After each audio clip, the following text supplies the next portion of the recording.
Sheikh,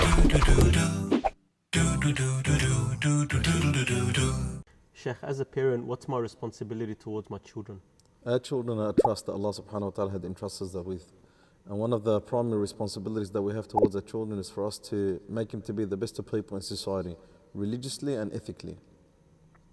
Living in our time now, doesn't it feel like there's so much pressure externally, it's actually impacting the way we raise our children? Absolutely, a lot more than what used to be in the past, in particular in this day and age with the technology and the social media. So we need to be more vigilant and responsible towards our children. And Sheikh, where do you draw the line between disciplining your children but also like befriending them? SubhanAllah, Islam is about balance, and that's where you draw the line. You need to have that balance between being hard sometimes and easy sometimes. And that's where you become a friend and a parent at the same time. You don't become a friend that doesn't listen to you anymore, and you don't become too much of a parent that doesn't want to talk to you anymore. And that's what Islam is about. Alhamdulillah, Islam comes into our lives to teach us that balance.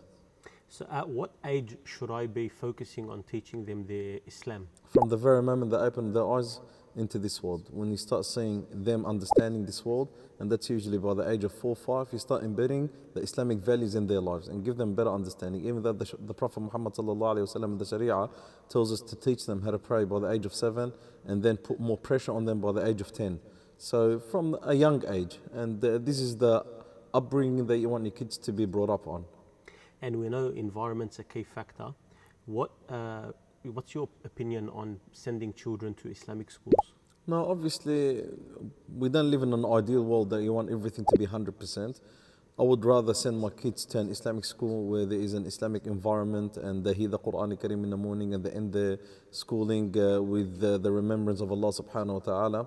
I understand that some people might say a few things about Islamic schools, but at the end of the day, as I mentioned, we don't live in an ideal world. I'd rather encourage people sending their kids to an Islamic school than a public school. That doesn't mean that the public school is bad, but it's always that priority and the preference. Option. It's a better option. And I think this leads on to the next question, which is how well should we be connected to our children and their friends? We should be very connected to our children and should be at least have an idea who our children are befriending, making sure that our children are being guided to befriend the right people.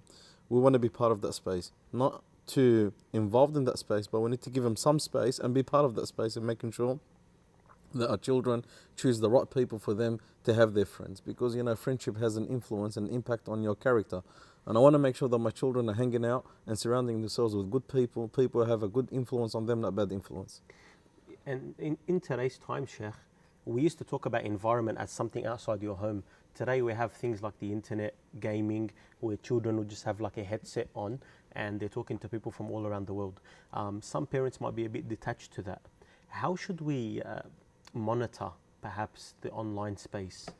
No, obviously we're living in a very challenging and pressing day and age, and the exposure that our children are being exposed to is a lot more than what we were exposed to in the past, and that's why it's important for us to know the environments, whether the online environment or the social environment. And now you've got the online environment, which is becoming a lot more impactful than the social environment. So it's important for us to know, like, not only that who our children are hanging out with and befriending, but who they're communicating with and online. And I really appreciate seeing some of the organizations are doing online courses for the parents, for them to have a parental guide for their children and who they befriend, because when it comes in that space, you'll see that the children are a lot more advanced than us, yeah, and understanding that space than us. So it's important for us to be vigilant and mindful, and also to be monitoring of the online space for our children. And it seems like balance is the key in everything here that we're talking about. Absolutely. The next thing I think that's important to address, Sheikh, is taboo topics, things that are a little bit awkward to address with our children. How should we, when should we? No, obviously we can't hide away from the taboo topics. These are topics that we need to address, because if you're not going to address it as a parent, it's going to be addressed somewhere else. And unfortunately, a lot of the times, those that will address those taboo topics are not going to address them in the way that you want them to be addressed. So it's important for you to have your foot in there before anyone else.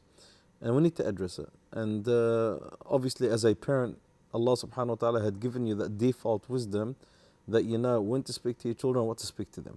And subhanAllah, with the iman and your taqwa and piety in establishing Islam in your life, Allah subhanahu wa ta'ala will guide you through it. Allah will show you the right time, the right content, the right moment for you to address those topics. So I really urge the parents to address those topics that they believe they shouldn't be addressed, but you rather address them than someone else addressing them.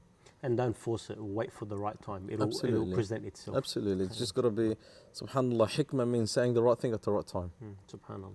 Sheikh, I guess from you now, inshallah, if you have any final tips for the mothers and the fathers out there that are raising children. Well, my final tip and the most important one, you as a parent, as a mother and a father, you are the greatest example and role model to your kids.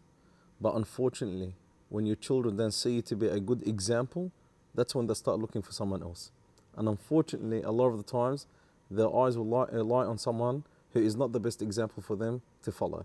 So you need to lead by a good example as a parent, otherwise you're going to find your children following someone else. So you lead before they are led by someone else. When you decided to have children, you signed up for one of the most important roles a human can play. You are now directly involved in shaping tomorrow's society and the future of Islam. This role can surely take you to Jannah and continue to accumulate deeds even after you leave this world. Don't let go.